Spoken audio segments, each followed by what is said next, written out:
housing, which has been looking pretty good, thank you. In fact, a report out recently that shows we're short of about 5 million homes in this country right now. So the demand should continue. We're told. Pierre Debbas joins us right now, the Debbas managing partner. Obviously, that demand is there. You got the rental equation here and everything else that would seem to favor more housing activity. How do you see it right now, Pierre? Neil, it's good to see you. I see this trend going on for the foreseeable future. I think, in the last year and a half, we've created a new housing market. A lot of people have been speculating whether the pandemic created a housing bubble. I don't think that's the case. I think that, demand is so strong and interest rates remain low, and there's no answer that's being brought to the table in terms of how to increase supply significantly. So, maybe worst case scenario, we'll see a price adjustment just given the fact, we're at the stage of the market where bidders and potential buyers have fatigue. Roughly now you're having 50 to 60% of all housing transactions enter into a bidding war, and you're having 50 to 60% of all housing transactions go for above ask.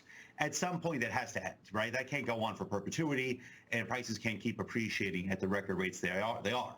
So at the end of the day, if that results in a minor correction, I don't think it's going to be anything that's too substantial. And this is the new normal for our housing market at the moment. Normally when people are renting, the appeal of eventually owning something for yourself, especially with the write-offs and everything else, you're paying less owning a home on a monthly, basis than you were renting that prior home. Over the last 6 or 7 months, that's not been the case. What's going on? Well, you're looking at it from, if you compare housing pre-pandemic till today, I think average house prices have gone up roughly 25%.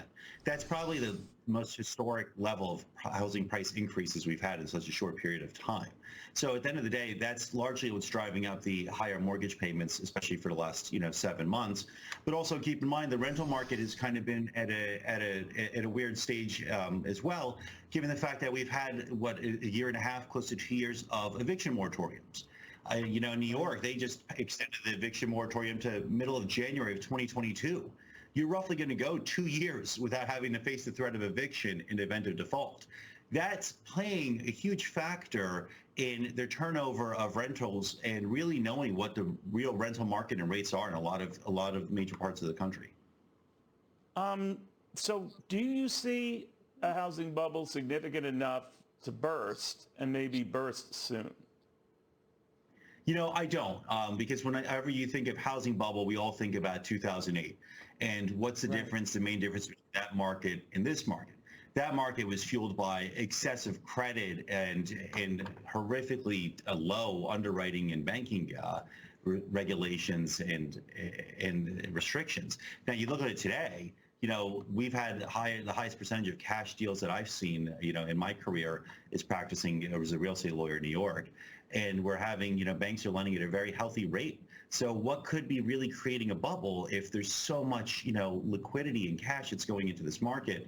I think it's just a world of a difference than what it was last time we went through such a housing market. I hope you're right. Pierre Debbas, thank you very much. The Debbas managing partner, taking a look at the housing situation right now.